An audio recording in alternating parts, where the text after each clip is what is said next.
$12,000. 12,000 on the Disney Dream. This is a category 2A, which is very unusual. It is the only category 2A on the Dream class ships. Only one stateroom.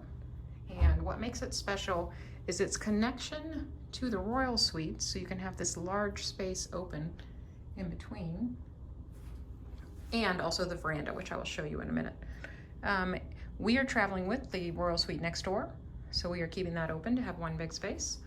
If we were not traveling together, that door would be closed. You would step from the outside hall into this hall, and then again into your room. So it's kind of a double entry there.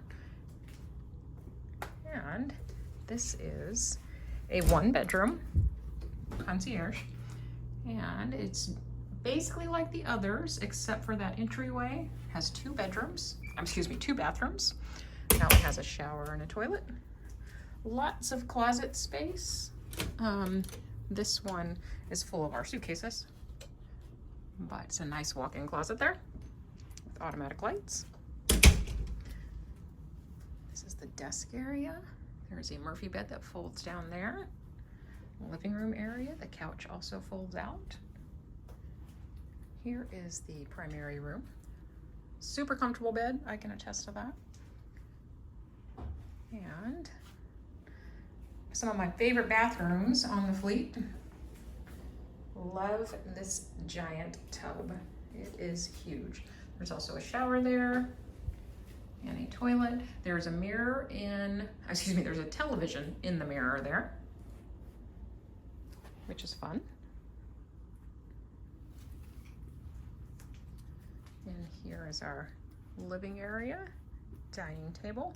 Because we have a dining table, we can order from the main dining room in here as well.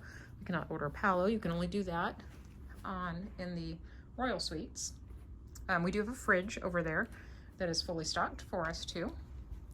And here's what makes this 1-bedroom special, why it is a 2A. It is this giant veranda. Much, much bigger than normal verandas for category 2 or any category. And as I said, we have that door open there since we are traveling with the Walt Disney Suite. Great views off the front of the ship.